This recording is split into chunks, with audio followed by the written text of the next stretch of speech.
গল্পকথন by Kallol chapter 2 আমাদের আজকের নিবেদন গজেন্দ্র কুমার মিত্রের গল্প নজর। খুব একটা বেশি দিনের কথা নয়, গত মহাযুদ্ধের আমল সেটা। দেশ ভাগ হওয়ার ঠিক আগেই এ কাহিনী শেষ। যে শিশুর কথা বলছি সে আজ পূর্ণ যুবক, পড়াশোনা শেষ করে চাকরিতে ঢুকেছে। ঘটনাটারও 16 আনাই প্রায় সত্য, শুধু নামধামগুলো পাল্টানো হয়েছে, পাল্টানো উচিত বলি। কার্যকারণটা প্রথমে কেউ অত ধরতে পারেনি। সে তান্ত্রিকটি এসে না বললে আজও বোধহয় কেউ পারত না। পূর্ববঙ্গের বাড়ি সম্বন্ধে যাদের ধারণা আছে তারাই জানেন, পাঁচিল ঘেরা ঘন সম্বন্ধ বাড়ি ওদিকে বড় একটা হতো না। কোঠা বাড়ির কথা আলাদা। যাদের মাটির ঘর, অনেক সম্পন্ন ব্যক্তিও মাটির ঘরে থাকতেন। কেউ কেউ বা বন্যার জন্য থাকতে বাধ্য হতেন ছিটে বাঁশের দেয়ালে মাটি ধরানো, কোথাও বা এমনি বাঁশের ফ্রেমে সাধারণ মাটির দেয়াল, কোথাও বা ছিটে বেড়া শুধু মাটি নেই। অনেক জায়গা নিয়ে তাদের ভিটে গড়ে উঠত, খেয়াল খুশি মতো ছড়ানো। দাওয়া উঁচু, বড় বড় ঘর একটা বা এক জোড়া এক জায়গায়, রান্নাঘরও তাই।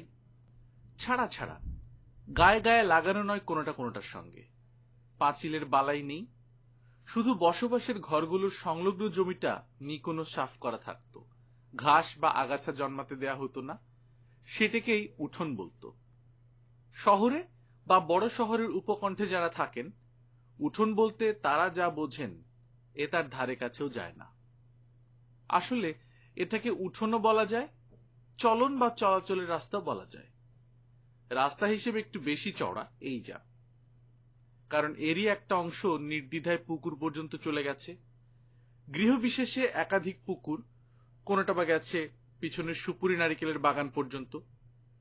সেই একেবারে শেষে 5-6 বিঘা বা 8-10 বিঘা, যার যেমন জমি বাগান মিলিয়ে যেটাকে বাস্তু ধরা হয়, তার চারদিকে কারো হয়তো বাঁশের বেড়া, কারো বা কাটা গাছের, কারো বা তাও নেই। মাটি কেটে একটু নালা মতো করা আছে সীমানা হিসেবে।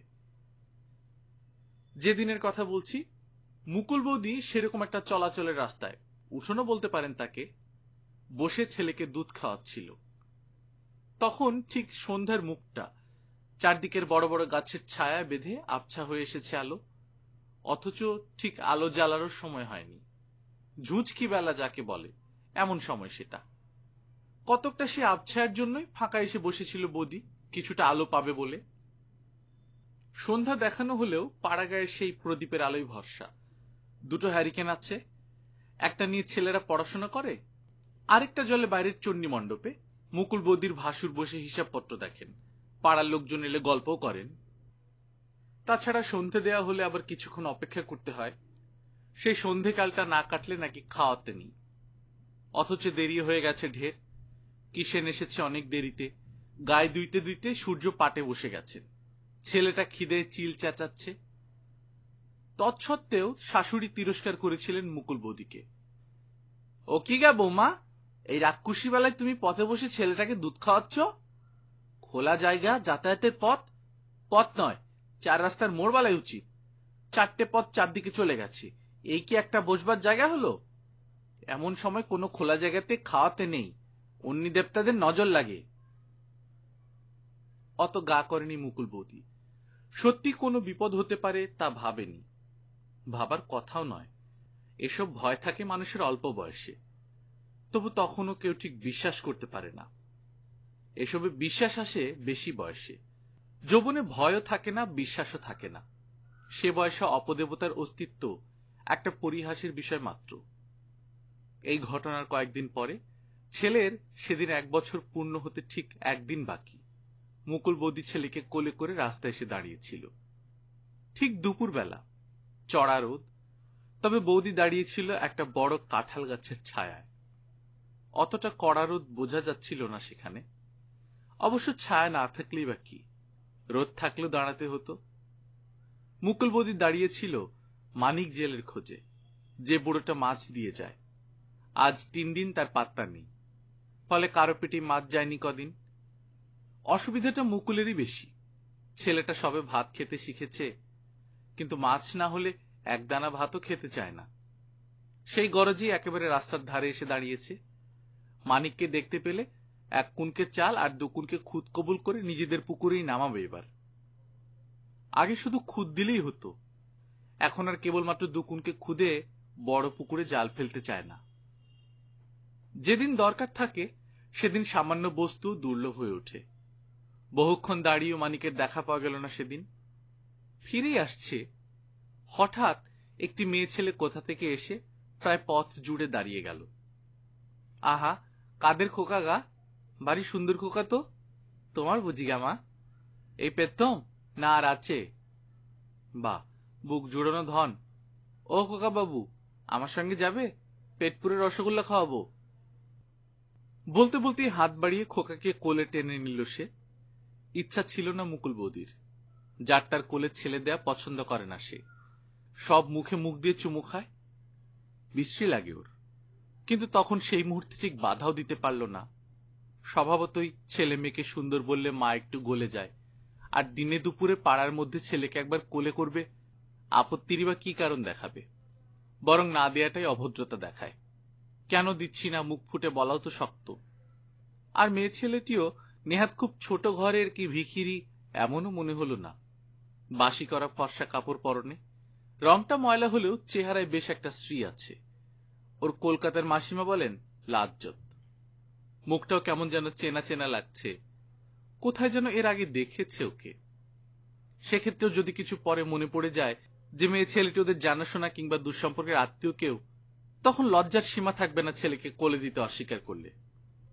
অবশ্য সে বেশিক্ষণ রইলও না, খানিকটা আদর করে চুমু খেয়ে আবার মায়ের কোলে ফিরিয়ে দিয়ে চলে গেল। সেই দিনই সন্ধ্যার সময় খোকার গা গরম হলো। রাত 10টা নাগাদ সে জ্বর উঠল 104 ডিগ্রিতে। গা পুড়ে যেতে লাগলো। ভয় পেয়ে রাত্রেই পাড়ার ডাক্তারকে ডেকে আনলেন যোগেশদা, কিন্তু তিনি কিছুই বুঝতে পারলেন না। সর্দি নেই, কাশি নেই, বুকে সর্দি বসা কি জল জমা কোনোটারই কোনো লক্ষণ পাওয়া যায় না। টাইফয়েড বা ওই জাতীয় কোনো জ্বর হলে সঙ্গে সঙ্গে এত জ্বর বাড়ে না। তবে এটা কিসের জ্বর? বিষিয়ে টিসে গিয়েছিল কোন রকম? কোথাও কেটে কুটে যায়নি তো? অসহায় ভাবে এদেরই বারবার প্রশ্ন করেন ডাক্তারবাবু।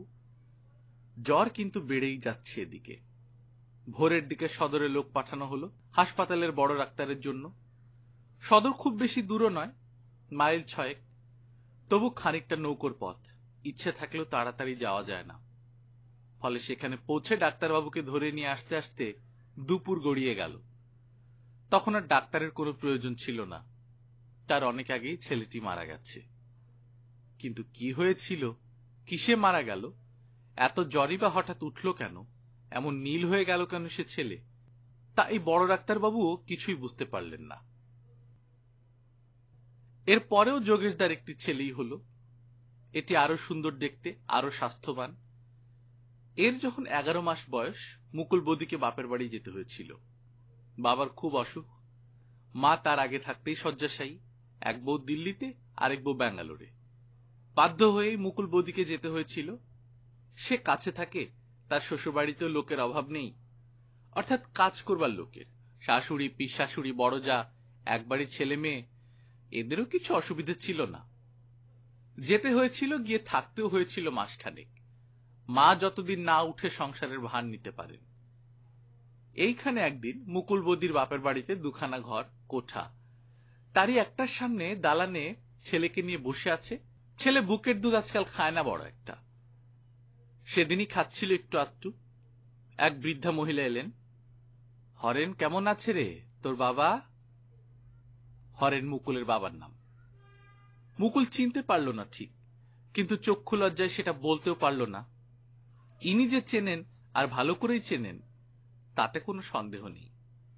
সেক্ষেত্রে একে চিনতে না পারাটা ওরই অপরাধ বলেই বোধ হল। বিশেষ একটু পরে আবার যখন ওর মার নাম ধরে তত্ত্ব করলেন, তরু কোথায় গেছে, সে ভালো আছে তো? মা গোপাল মামাদের বাড়ি গেছেন কি একটু কাজে। হাসি হাসি মুখে খবরটা দিতে হলো। আসুন, বসবেন না? না না, আমি যাই। এই বুঝি তোর খোকা? বাহ, বেশ খোকা। কি খোকা বাবু, তোমার নাম কি? মুকুলের কোলেই রইল ছেলে। উনি শুধু গাল টিপে চুমু খেয়ে আদর করে চলে গেলেন। মা ফিরে আসতে মুকুল বৌদি ওর কথা বলল, বাবার ঘুম ভাঙতে তাকেও। দুজনের কেউই চিনতে পারলেন না ভদ্রমহিলাকে। এ গ্রামের তো কেউ নয়ই, কিন্তু অন্য গ্রামেরই বা কে এত পরিচিত? ওই বয়সী যত মহিলার কথা মনে হলো, খানিকটা মেলে হয়তো, পুরো কারো সঙ্গে মেলে না। এর 2 দিন পর এ ছেলেরও তেমনি জ্বর এলো, সেই প্রচন্ড গা পুড়ে যাওয়া জ্বর। এই গ্রামের যিনি একমাত্র ডাক্তার, তাকে সেদিন কি কারণে পাওয়া গেল না। সে জায়গায় বড় কবিরাজকে ধরে নিয়ে এলেন হরেনবাবু। খুব বিখ্যাত কবিরাজ, বিস্তর নামডাক, রসসাগর উপাধি। তিনি হাসতে হাসতে এসেছিলেন, কিন্তু ছেলের নাড়ি ধরতেই তার মুখ শুকিয়ে উঠল। তিনি হরেনবাবুকে বললেন, আমাদের শাস্ত্রে যেটুকু আছে আমি করছি, কিন্তু এর নাড়ির গতিক আদৌ ভালো না। তোমাদের যাতে কোনো ক্ষোভ না থাকে সেইভাবে তোমরা চিকিৎসার ব্যবস্থা করো। অন্য কোনো ডাক্তার ডাকতে চাও, ডাকো। যা যা করার সবই করা হলো। সন্ধ্যা নাগাদ একজন কেন, 2 জন ডাক্তারই এলেন। যোগেশ দাও এসে পড়ল, কিন্তু কিছুতেই কিছু হলো না। রাত 1টা নাগাদ এ ছেলেও মারা গেল। পরে হিসেব করে দেখা হয়েছিল সেই দিন ওর 1 বছর পূর্তির দিন, আর একটা দিন বেঁচে থাকলে জন্মদিন পেত। এর পরের ছেলে, অর্থাৎ যোগেশদার তৃতীয় সন্তানটিও যখন একইভাবে ঠিক 1 বছর হয়ে মারা গেল, তখন সকলেই চঞ্চল হয়ে উঠলেন। এতটা একেবারে কাকতালীয় হতে পারে না, অন্তত অনেকেরই তাই মনে হলো। ঠিক 1 বছর বয়স হলেই মরছে, আর একই ধরনের জ্বর, একই রকম লক্ষণ। জ্বর হওয়ার ঠিক আগে একজন করে অচেনা লোক আদর করে যাচ্ছে। সবটাই স্বাভাবিক, দৈবের যোগাযোগ বলে মানতে চাইলেন না তারা। তৃতীয় সন্তানটির বেলাতেও নাকি সেই জ্বর আসার আগের দিন যোগেশদা কোলে করে বেড়াতে বেরিয়েছিলেন। কে একটি অল্প বয়সী ফ্রক পরা মেয়ে পথে ধরে কোলে করে প্রচুর আদর করেছিল। অত অল্প বয়সের মেয়ে বলেই কোনো সন্দেহ হয়নি যোগেশদার, কিন্তু এখন প্যাটার্ন মিলে যাচ্ছে। মনে হচ্ছে সেই একই ব্যাপার। এরপর কিছুটা একটা করা দরকার, সে বিষয়ে কারো সন্দেহ রইল না। সকলেই নিজের নিজের বুদ্ধি ও অভিজ্ঞতা মতো উপদেশ দিতে লাগলেন। নানা ধরনের পরিকল্পনা অনেক সময় পরস্পর বিরোধীও হয়ে উঠতে লাগলো। শেষ পর্যন্ত কিন্তু যোগেশদার মামা কামিনীবাবুর পরামর্শটাই এদের সকলের মনে লাগলো। কামিনীবাবু জানালেন, ওদের গ্রাম থেকে 3খানা গ্রাম পরে এক তান্ত্রিক সাধক থাকেন, পিশাচ সিদ্ধ, খুব বড় সাধক নাকি। তাকে গিয়ে ধরলে প্রতিকার হতে পারে। তিনি নাকি প্রসন্ন হলে দিনকে রাত করে দিতে পারেন। এমন বহু লোকের উপকারী করেছেন তিনি, জীবনও রক্ষা করেছেন। কামিনীবাবুর এক সম্বন্ধীকে ঘোর সর্বনাশ থেকে উদ্ধার করেছেন। তবে পয়সার লোভ দেখিয়ে কিছু করানো যাবে না, সে মানুষ নন। খেয়াল হলে করবেন, নয়তো একেবারে হাঁকিয়ে দেবেন। খেয়াল হলে নিজেই পয়সা চেয়ে নেবেন, নইলে সেধে কেউ দিতে গেলে হয়তো লাথি মেরে বসবেন, নয়তো মুখে থুথু দিয়ে দেবেন। একবার চেষ্টা করে দেখাতে হোক অন্তত। যা মনে হচ্ছে সত্যি যদি তাই হয়, যদি কোনো অপদেবতারই ব্যাপার হয়, এটা ওর দ্বারাই একটা সুরাহা হবে। পরামর্শটা সকলেরই মনে লাগলো। কামিনীবাবু বলে দিলেন, পায়খানার কাপড়ে বা সম্ভব হলে আরো অসুচি অবস্থায় তার কাছে যেতে হবে। ঘোর নোংরার মধ্যে বাস করেন তিনি, কিন্তু তা দেখে ঘেন্না করা চলবে না, বা সে সম্বন্ধে কোনো মন্তব্য করাও যাবে না। স্থির হলো যোগেশদা, তার দাদা ক্ষিতীশবাবু আর কামিনীবাবু, এই 3 জনে যাবেন সেখানে। দুর্গা বলে একদিন শেষ রাত্রে নৌকো করে রওনা দিলেন তারা। যেখানে গিয়ে যাত্রা শেষ হলো, নদীর ধারে একটা বিরাট পাকুড় গাছের 2টো মোটা শিকড়ের খাজে কোনো মতে আটকে থাকা একটা ভাঙা চালা ঘর। এত আবর্জনায় পূর্ণ যে দূর থেকেই তার দুর্গন্ধের দম বন্ধ হয়ে আসে। আর তেমনি সেই লোকটিও, বড় বড় চুল, বাঘের মতো নখ, বোধহয় বছর 10-12 চান করেননি। পরনের কাপড় জামাও তথৈবচ। রাস্তায় যেসব পাগল ঘুরে বেড়ায়, তাদের মতোই গায়ে পুরু হয়ে ময়লা জমে আছে। সবটা জড়িয়ে এমন একটা বদগন্ধ যে কাছে যায় কার সাধ্য। তবু যেতে হলো, প্রণামও করতে হলো। কে জানে কেন তিনি অতি সহজেই প্রসন্ন হলেন। সব শুনে বললেন, তোরা যা গিয়া, আমি যাইতেছি, শ্যামরাটারে না দেখা কিছু বলন যাইব না। এরা রাহা খরচ বাবদ কিছু দিতে গেলে হুঙ্কার দিয়ে উঠলেন একটা। আশ্চর্য এই, এতটা দূরের পথ নৌকো করে যখন ফিরে এলেন ওরা, তখন সন্ধ্যা হয়, কিন্তু বাড়ি ঢোকার মুখে যার সঙ্গে দেখা হলো, সে সেই তান্ত্রিক সাধু ঘোষাল মশাই। বিড়বিড় করে বকতে বকতে আর কি যেন বাতাসে শুকতে শুকতে যোগেশ তাদের বাড়িতেই ঢুকছেন। চোখাচোখি হতেই এদের বিস্ময় লক্ষ্য করে হা হা করে হেসে উঠলেন। হাসিটাও যেন ঠিক সাধারণ মানুষের হাসি নয়। সে হাসির শব্দে এদের সর্বাঙ্গ শিউরে গায়ে কাঁটা দিয়ে উঠল। গাছপালায় যেসব কাকপক্ষীর দল রাত্রির মতো এসে আশ্রয় নিয়েছিল, তারাও ভয় পেয়ে আর্তনাদ করে উঠল। ঘোষাল মশাই সেই প্রায় অন্ধকারেই মুকুলকে ভালো করে তাকিয়ে তাকিয়ে দেখলেন। তারপর আশ্চর্য কোমল সুরে বললেন, মা, গুরুজনরা যা বলে তা শুনতে হয়। শাশুড়ি বারণ করেছিলেন, কথাটা উড়িয়ে দিয়েছিলে, মনে মনে হেসেও ছিলে, কিন্তু ওরা বহুদর্শী লোক, যা বলেন ভেবেই বলেন। সন্ধ্যাবেলা চলাচলের পথে বসে দুধ খাইয়েছিলে কেন বড় ছেলেটাকে? আর জায়গা পাওনি? সকলেই চমকে উঠল। কথাটা অনেকেই জানত না, যারা জানত তাদেরও মনে ছিল না। শুধু সেই সামান্য একটি তুচ্ছ ভুলের যে এতদূর পরিণাম হতে পারে, তা বোধহয় মুকুলের শাশুড়িও ভাবেননি। মুকুল বৌদি তো ভয়ে বিবর্ণ হয়ে উঠল। ভয়ে দুঃখে অনুতাপে দেখতে দেখতে তার কপালে বড় বড় ফোঁটায় ঘাম দেখা দিল। গলার কাছে কান্না ঠেলে উঠতে লাগল। যোগেশ তার মাই প্রথম কথা কইলেন। তারও গলায় কান্না। বললেন, তাহলে কি হবে বাবা? আমার বৌমার কোনো ছেলে বাঁচবে না? কে বলল বাঁচবে না? সপ্তাহে কথার ডগ কাটিস কেন মাগি? বাঁচবে না তো আমি আছি কি করতে? সব ঠিক করে দেব। এই তো আবার সামনে ছেলে আসছে ওর, এ বাঁচবে, ওর আরো ছেলে মেয়ে হবে, সব বাঁচবে। তবে যা বলে যাচ্ছি ঠিক মতো তাই শুনতে হবে। যতদিন না ছেলের 18 মাস বয়স হচ্ছে, ততদিন ছেলেকে কোনো খোলা জায়গায় বসিয়ে খাওয়াবে না, সন্ধ্যার পর ঘরের বার করবে না, আর কোনো অচেনা লোকের কোলে দেবে না। এই যদি শুনে চলতে পারো তাহলে আর ভয় নেই। এ ছেলে 18 মাস পেরিয়ে গেলে অন্য ছেলে মেয়েও বাঁচবে। কিন্তু ক্ষিতীশবাবু খুব ভয়ে ভয়ে প্রশ্ন করলেন। মার লাঞ্ছনা দেখে ভয় হয়ে গেছে তার। যদি কোনো বিশেষ কারণে বার করতে হয়? নিতান্তই যদি বার করতে হয়। এবার আর খিচিয়ে উঠলেন না ঘোষাল মশাই। সর্ষের তেলের মশাল জ্বালিয়ে এক হাতে মশাল আর এক হাতে ছেলে নিয়ে বেরোবে। যেই বেরো, যতক্ষণ বাইরে থাকবে, যার কোলে থাকবে তার হাতে সেই মশাল থাকবে, নেভা চলবে না। ঘোষাল মশাই বাইরে পুকুর পাড়ে বসে পান্তা ভাত আর বাসি মাছের অম্বল খেয়ে চলে গেলেন।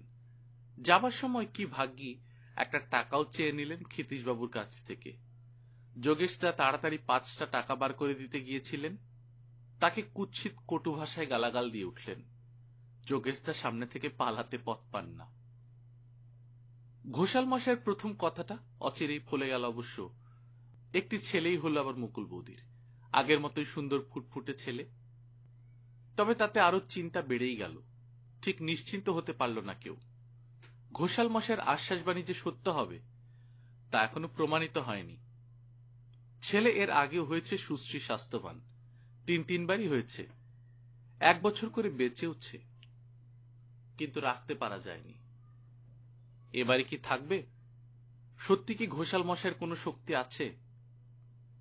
জন্মদিন যত কাছে আসে ততই যেন কণ্টক সজ্জা বোধ হয় সকলের। মা বাবা ঠাকুমার তো বটেই, জ্যাঠা জেঠিদেরও কম নয়। বারবার এই বিশ্রীকাণ্ড হয়ে যাচ্ছে, কারোই ভালো লাগছে না সেটা। কিন্তু ঘোষাল মশাইয়ের প্রভাবেই হোক আর সাবধানে থাকার জন্যই হোক, উৎকণ্ঠ রুদ্ধ নিঃশ্বাস প্রতীক্ষার মধ্য দিয়ে একসময় 1 বছর পূর্ণ হয়ে গেল খোকার। তাও যেন বিশ্বাস হতে চায় না। সবাই বারবার হিসাব করছেন, পাঁজি ক্যালেন্ডারের সঙ্গে মিলিয়ে দেখছেন। তবু দুর্ভাগ্য যে সত্যিই কাটল, 1 বছর যে ভালোই ভালো পার হয়ে গেল, এ কথা ভাবতে পারেন না। সে কারণেই আরো 2-3 দিন ছটফট করল সবাই, আশা ও আশঙ্কায়, নিদারুণ সংশয়ের মধ্যেই। তারপর একটু একটু করে যেন নিঃশ্বাস পড়ল সকলের। আবার সহজ হতে শুরু করলেন সবাই। অবশ্য ফাড়া একেবারে কাটেনি, এটাও ঠিক। ঘোষাল মশাই 18 মাস বা 1.5 বছর সময় বেঁধে দিয়েছেন। ওই সময় পর্যন্ত সাবধানে থাকার নির্দেশ আছে। তবু আসল সেই ভয়ঙ্কর 1 বছরের সীমানা তো পেরিয়ে আসতে পারা গেছে, এই তো ঢের। অনেকদিন পর আবার বাড়ির মেয়েদের মুখে হাসি ফুটল। এই একটা বছর খুবই সাবধানে ছিলেন এরা। এর মধ্যে একবার রাত্রে বার করতে হয়েছিল খোকাকে। মুকুল তখন বাপের বাড়িতে। হঠাৎ এদের এক জ্যাঠা এসে পড়লেন, মানে যোগেশ দাদের জ্যাঠা। ভারত ছাড়ো আন্দোলনে জেলে গিয়েছিলেন। দীর্ঘকাল পর ছাড়া পেয়ে একবার এদের সঙ্গে দেখা করতে এসেছেন। সেদিনই ভোর রাত্রে রওনা হতে হবে। অবিলম্বে হাসপাতালে ভর্তি হওয়া দরকার। গুরুতরভাবে পীড়িত। একদিন দেরি হওয়া মানেই মৃত্যুর দিকে এক পা এগিয়ে যাওয়া। সুতরাং তাকে নিয়ে যাওয়া যায়নি অতদূর। রাত পোহানো পর্যন্ত অপেক্ষাও করা যায়নি। খোকাকে আনতে হয়েছিল। দূর বেশি নয়, মাত্র মাইল চারেকের ব্যবধান। তবু দেরি লাগে একটু। খানিকটা পথ নৌকোয় ও খানিকটা পথ হেঁটে আসতে হয়, কিংবা গরুর গাড়িতে। সেই সমস্ত পথেই হরেনবাবু এক হাতে নাতিকে আর এক হাতে মশাল নিয়ে এসেছেন, কারুর হাতেই দেননি। ফলে এখানে এসে যখন পৌঁছলেন, কোনো হাতে আর নাড়বার ক্ষমতা নেই। 3 দিন ধরে শেক মালিশ দিয়ে তবে ষাঁড় ফিরিয়ে আনতে হয়েছিল। এইভাবেই হুঁশিয়ার থাকতে হবে। নিয়ম কানুন সতর্কতা একটু শিথিল করা যাবে না। সে সম্বন্ধে সকলেই সচেতন, কারোরই দ্বিমত নেই। পরস্পরকে বলেওছেন বারবার। তবু কবে এবং কখন যে সে সতর্কতা শিথিল হয়ে এসেছে তা কেউই টের পাননি। এমনকি যার সবচেয়ে সজাগ থাকার কথা, সেই মুকুলও যে কখন নিজের অগোচরে একটু ঢিল দিয়েছে আগের সেই সদা সতর্কতায়, তা সেও বুঝতে পারেনি। আর তার ফলে সেদিন একটা অঘটন ঘটে গেল। কালটা পূর্বাহ্ন বেলা, 9টা সাড়ে 9টা হবে। বাড়িতে লোকজনও বিস্তর, আর সেই জন্যই কারো খেয়াল হয়নি কথাটা। আর একেবারে বাইরেও নয়, দরজা ঘেঁষে বসেছিল ঠিকই, তবু ঘরের মধ্যে বসেই মুকুল দুধ খাওয়াচ্ছিল তার ছেলেকে। 1 বছর হলেও এখনো ঝিনুকে দুধ খায় খোকা। গ্লাসে বা বাটিতে চুমুক দিতে শেখেনি। ব্যাপারটা কেউ লক্ষ্যও করেনি। সকলের চোখের সামনে বলেই হয়তো বিশেষ করে লক্ষ্য করার মতো মনেও হয়নি কারো। একান্ত সহজ ও স্বাভাবিক দৃশ্য। ঘরের সামনে দাওয়ায় বসে খাওয়ালেও কেউ লক্ষ্য করত না, লক্ষ্য করার কিছু আছে বলেও ভাবত না। সেই জন্যই বুড়িটা কখন এসে দাঁড়িয়েছে এবং একদৃষ্টে চেয়ে আছে ছেলেটার দিকে, তাও কেউ অত লক্ষ্য করেনি। এই সময়টায় পাড়ার বহু মেয়ে ছেলেরা আসে। তারা আসে নানান কাজে। কেউ ধান ভেনে দিয়ে যায়, কেউ বা ঘরের কোনো কাজ করতে আসে, কেউ আসে মাছ বেচতে, কেউ মুড়ি ভাজতে, কেউ গোয়ালের কাজ করে, কেউ বা নিজের গরজে আসে টাকা ধার করতে, তেল ধার করতে, চাল ধার করতে। ভিক্ষার্থী সাহায্যার্থী হয়েও আসে অনেকে। তাছাড়া অনেকেরই এটা যাতায়াতের পথও। এদের বড় পুকুরে স্নান করতে আসে অনেকে, পুকুর পাড় থেকে শাক তুলতেও আসে। এদিক থেকে ওদিকের কোনো বাড়ি যাবার পক্ষেও এদের উঠোন ডিঙিয়ে যাওয়াটাই সহজ। সময়টাও কর্মব্যস্ততার। এসব দিকে সকলের জীবন শুরু হয় শহরের থেকে অনেক পরে। সেজন্যও কতকটা ধীরে সুস্থে কেউ কারো দিকে নজর রাখতে পারে না। নজরে পড়ল প্রথম যোগেশদার মারি। মুকুল যে দরজার কাছে বসে ছেলেকে দুধ খাওয়াচ্ছেন তা তিনিও দেখেছেন, কিন্তু অত লক্ষ্য করেননি। অর্থাৎ সেই ঘটনার পূর্ণ তাৎপর্যটা তার মাথায় আসেনি। এখনো বুড়িটার দিকেই তার আগে নজর গেল। অপরিচিত মুখ। এই গ্রামের কেউ তো নয়ই, ঠিক পাশের গ্রামেরও নয়। কেমন একরকম হাসি হাসি মুখে মুগ্ধ দৃষ্টে তাকিয়ে আছে, প্রায় পলকহীন চোখে।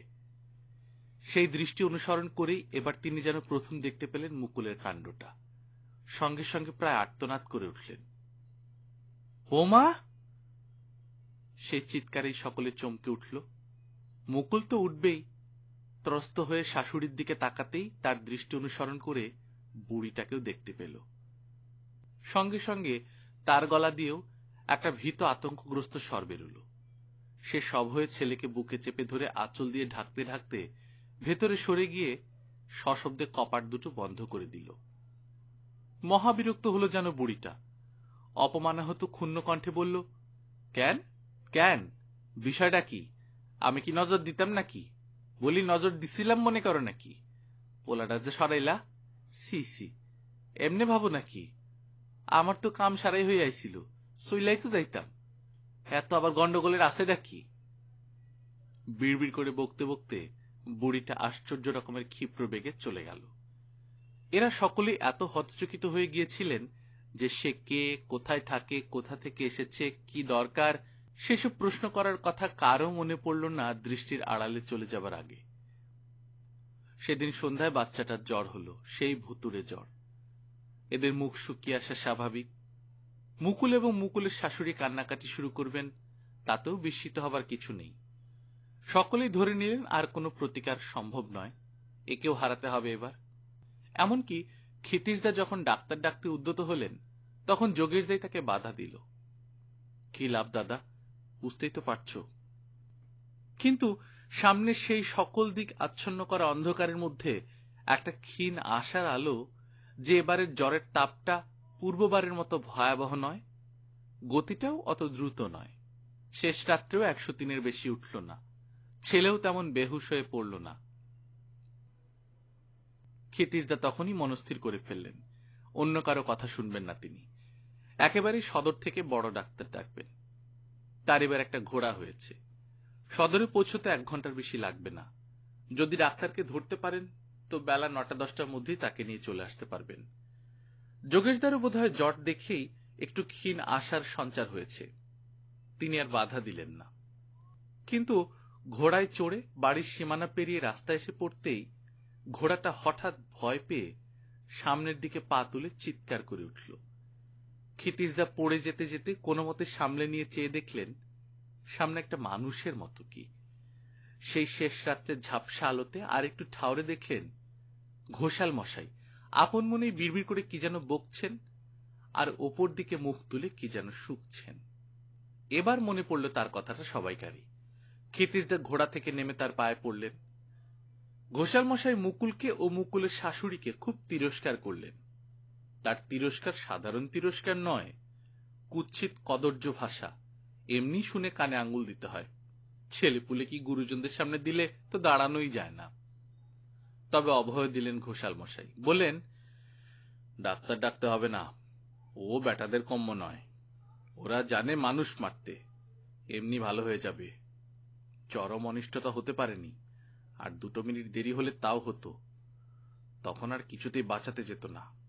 যাকগে, আমি আছি, ছেলের জ্বর না ছাড়লে যাচ্ছিনি, তোরা নিশ্চিন্ত থাক।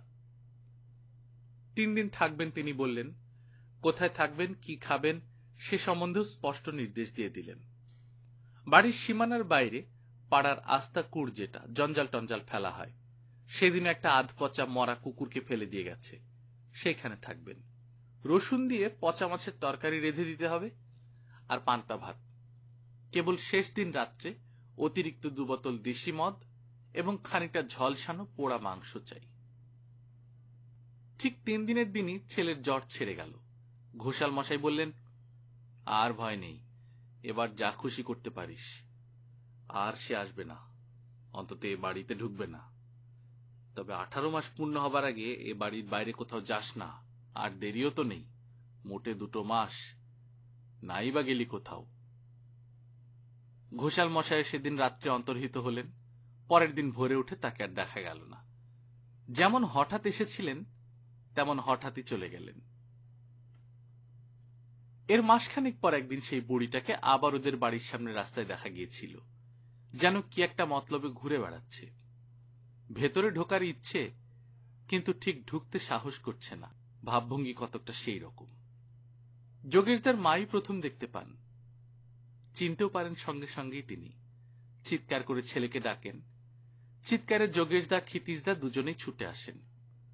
সেদিন বাড়িতে অনেকে এসে পড়েছিল, ক্ষিতীশদার ভাগ্নেরা, কামিনী মামার ছেলেরা, বিস্তর ছোকরা, তারাও হৈ হৈ করে বেরিয়ে পড়ল। এরা কেউই চিনত না বুড়িকে, কিন্তু ব্যাপারটা শুনেছিল। যোগেশদা সেদিন দেখেছিল, আজও চিনতে পেরেছে। মা এদের কাছে পরিচয়টা দিতে দিতে সে রাস্তায় বেরিয়ে ছুটতে লাগলো বুড়িটার পেছনে। বহুদিনের নিরুদ্ধ উষ্মাতার, স্ত্রী হত্যা হয় হোক, ডাইনিটাকে নিজ হাতে পুড়িয়ে মারবে সে। ততক্ষণে ছেলের দলও বেরিয়ে এসেছে, সবাই মিলে ছুটতে শুরু করলো। বুড়িও ব্যাপারটা বুঝে ছুটতে শুরু করেছে আগেই, তবে তা নিয়ে ওরা কেউ মাথা ঘামায়নি অত। একে মেয়ে ছেলে মানুষ, তাই বুড়ো কতক্ষণ পারবে ওদের সঙ্গে ছুটতে।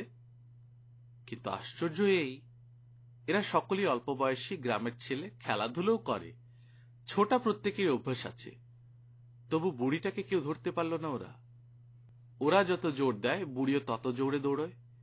ছুটতে ছুটতে ক্রমশ গ্রামের সীমানা এসে পড়ল। সামনে দিগন্ত বিস্তৃত মাঠ, ধানের ক্ষেত, অবশ্য তখন ধান কাটা হয়ে গেছে, তবুও দৌড়তে অসুবিধা হয় বই কি। সে অসুবিধে দুপক্ষেরই হবার কথা। কিন্তু এই সময় একটা অদ্ভুত কাণ্ড ঘটল। মাঠের মাঝামাঝি একটা গাছ ছিল, সম্ভবত শিমুল গাছ, বিরাট বহুদিনের গাছ। বুড়িটা সেইখানে গিয়ে হঠাৎ সেই প্রকাশ্য দিবালোকে সকলের সামনে চোখের নিমেষে মিলিয়ে গেল।